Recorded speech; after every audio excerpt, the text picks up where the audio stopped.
Existe uma frase que diz: um herói só é tão bom quanto seu vilão. E ela é verdade, até certo ponto. Realmente existem inúmeras histórias em que o personagem que mais chama atenção é o antagonista, e não coincidentemente várias dessas são minhas favoritas. Eu acho que tentei deixar isso claro considerando que esse é o terceiro vídeo que eu faço sobre um vilão específico. Esse é realmente o tópico que mais me fascina, que mais me deixa interessado em uma história. Não tem nada que eu goste de ver mais em ficção do que um bom vilão. Como todo cidadão de bem, o meu jogo favorito é The Witcher 3. Eu já falei bastante sobre esse universo aqui no canal e etc, mas quando se trata do vilão principal da história, o Eredin, eu sou obrigado a admitir que ele deixa bastante a desejar. Ele parece ameaçador e tudo mais, mas ele acaba sendo bem genérico, e a batalha final contra ele não tem nada demais. Eu lembro que eu apanhei bem mais nesse contrato de lobisomem do que na batalha final do jogo. Mas é claro que o melhor jogo de todos os tempos não iria deixar isso passar, porque logo em seguida de um vilão principal medíocre, a CD Projekt Red decidiu nos entregar simplesmente o melhor vilão da história dos videogames. Greetings, Geralt. Remember me? Gaunter Odin é o vilão principal da primeira DLC de The Witcher, chamada Hearts of Stone. Os olhares mais atentos devem ter percebido, ou pesquisado depois, que ele na verdade tem sua primeira aparição bem no começo do jogo. Ele é literalmente um dos primeiros NPCs que você encontra. Você tá zanzando em Pomar Branco em busca da Yennefer e vai buscar informações em uma taverna, onde você encontra várias pessoas que possivelmente viram ela. E de repente você encontra esse cara. Estou procurando uma mulher. Como todo mundo. E eu acho genial que desde o primeiro segundo que esse cara abre a boca, imediatamente uma atmosfera sinistra de mistério começa a rodear ele. Ele começa a te dar informações que supostamente não tinha como ele saber. Começa a te fazer um monte de perguntas esquisitas. Peço mil desculpas, mas preciso perguntar. A questão aqui é amor. E também tem isso aqui. Já fui vendedor de espelhos. A multidão insensata me apelidou de Senhor Espelho ou Homem de Vidro. We don't have it. Found a buyer. Mr. Mirror... was it? Funny name. Paid good coin, though.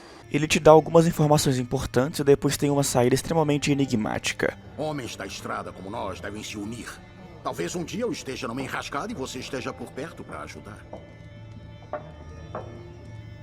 Interessante. E nesse diálogo de 3 minutos, o jogo já te levanta tantas perguntas sobre esse cara. Ele disse que não é onisciente, mas sabia de coisas que não tinha como ele saber. Ele disse que é um vagabundo qualquer, mas aparentemente consegue teleportar. E essa frase final dele não poderia ser um sinal mais claro de que vocês vão se encontrar de novo. Você ainda tem muito a descobrir, ou melhor, a se questionar sobre Gaunter Odin. E é isso que define o Gaunter Odin pra mim. Mistério. A atmosfera de incerteza que se estabelece na tela em cada segundo que ele tá presente. Ele te deixou incerto sobre várias coisas, e deixou você se perguntando sobre mais coisas ainda. E depois sumiu. E se você jogou o jogo na ordem certa, você só vai encontrar ele de novo daqui umas 60 horas. Então, depois de decidir quem vai governar Skellig, de achar a Ciri, de derrotar a Caçada Selvagem e de casar com a Yennefer, que é a escolha certa, diga-se de passagem, você aceita um contrato muito curioso para matar um sapão muito louco. Acaba que esse sapo na verdade era filho do Bolsonaro e os guerreiros dele te prendem em um barco. E olha só quem veio nos salvar. Mas algo não está certo, porque a frase anterior dele sugeriu que você ia salvar ele. Mas o que está acontecendo aqui é exatamente o contrário. Isso é mais um detalhe incrível na construção desse personagem, porque ele obviamente consegue ver o futuro, ou algo bem parecido com isso. Então ele sabia que ia te salvar, mas quis dar uma brincada contigo. Então a presença dele é essa mistura perfeita entre mistério, terror e sarcasmo, o que é uma combinação muito difícil de ser bem feita, mas que é executada de forma maestral aqui. Depois ele te salva e te dá uma marca e umas tarefas pra fazer. E aqui uma série de acontecimentos estranhos se inicia. Um sorriso maroto, ele te chama agora.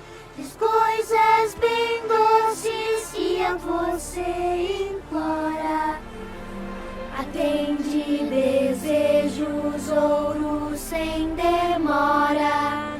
O que quiser ele te dá na hora. Depois cobra o preço e você só chora. Ele pega tudo que te te dera outrora. Eu juro, tá andando aleatoriamente pelo mapa e encontrar essas crianças cantando e depois descobrir sobre o que elas estão cantando é uma experiência surreal. É incrível. Enquanto você vai fazendo as missões que o Gaunter te dá, se você tiver um olho um pouquinho mais atento, você vai começar a perceber algumas coisas.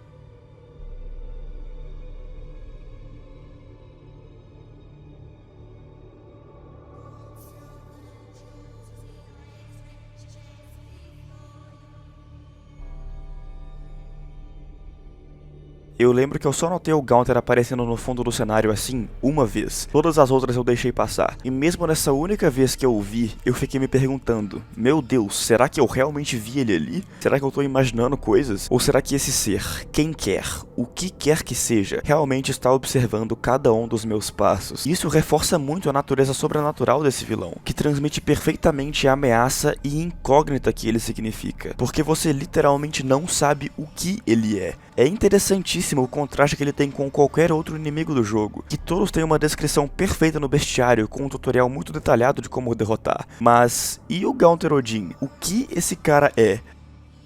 Eu pago!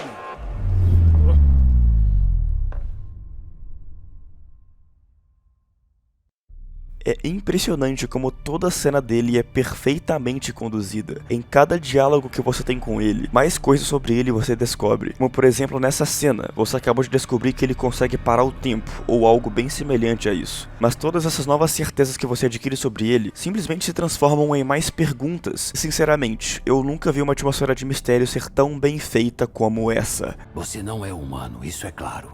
Então o que é? Um demônio? Um Jin? Você quer realmente saber? Sim. Não, Geralt, não quer. Dessa vez eu vou te poupar e não realizarei seu desejo. Todos que aprenderam meu verdadeiro nome agora estão mortos. Ou tiveram um destino pior. E ainda assim, eu preciso de você. Meu Deus, eu estou arrepiado. Ele se parece muito com a noção de um ser que está vivo há milhões de anos, que já viu tudo o que há para ser visto, que atingiu um nível de consciência tão alto a ponto de que o tempo, propriamente dito, se tornou simplesmente um brinquedo para ele. Todas as pessoas ao redor de Gaunter Odin estão correndo risco de morte e lidando com coisas além de suas compreensões, mas ele tá só brincando, e você não tem a menor ideia de por que isso acontece. Nada, absolutamente nada que você lê em livros de história ou qualquer bestiário de monstros te dá alguma pista sobre o que esse cara é, e é isso que torna um vilão tão assustador. Não um exército gigante ou uma aparência amedrontadora, mas o conceito do desconhecido. Você não tem medo do escuro à toa, e sim porque você não sabe o que tem lá. Você tem medo do desconhecido, e você não tem medo de Gaunter Odin à toa, e sim porque você não sabe o que ele é, não sabe como derrotá-lo, mas sabe que em todas as situações em que você se encontram, é ele quem está no controle, e sabe que todas essas perguntas que ele te faz são apenas uma forma de ele brincar com você, porque ele já tem todas as respostas, mas você, tudo que você tem são perguntas, e são essas perguntas que tornam Gaunter Odin inderrotável, porque como diabos você vai derrotar um monstro que você sequer sabe o que é? Eu acho brilhante como o jogo em momento nenhum te dá a oportunidade de tentar entrar em combate com o Gaunter, porque o jogo sabe que todos os jogadores perceberam o quão ridícula essa opção seria. Todo mundo sabe que esse cara é next level demais pra isso. E essa música dele, velho, pelo amor de Deus.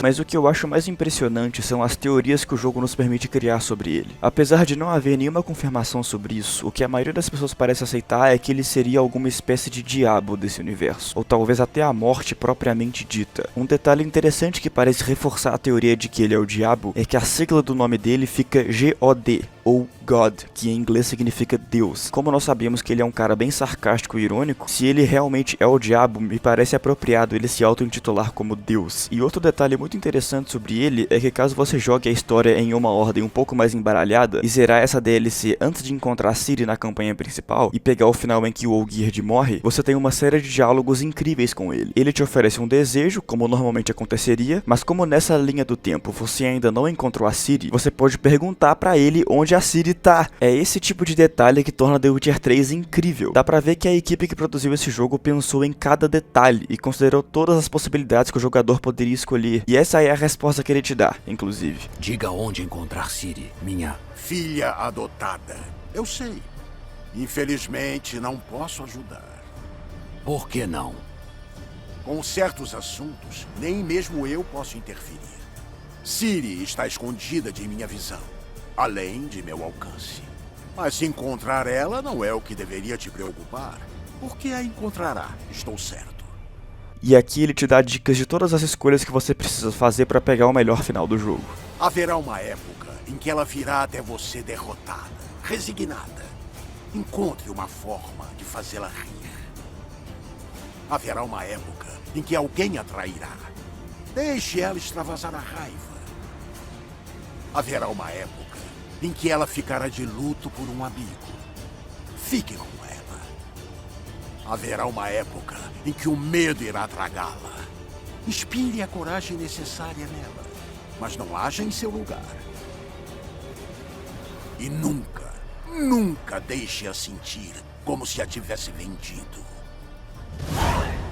Eu não aguento o quão bom esse jogo é. E mais um detalhe, quando você tá jogando a segunda DLC, Blood and Wine, você tem a oportunidade de desfazer uma maldição de uma mulher que se transformou em um monstro ao negar dar comida pra um mendigo. E quem você acha que esse mendigo era? E são todos esses detalhes, toda a presença que Galter Odin tem no mundo de The Witcher, seja pelos poderes inacabáveis que ele tem, pelas maldições que ele impõe nas pessoas ao redor de todo o continente, pelas músicas que as crianças cantam sobre ele, pelo fato de ele estar sempre te observando, pela total consciência e conhecimento que ele possui, ou pelo mistério absoluto que rodeia esse personagem. O fato é que ele é um vilão extremamente foda, e é por isso que Galter Odin é o melhor vilão da história dos videogames.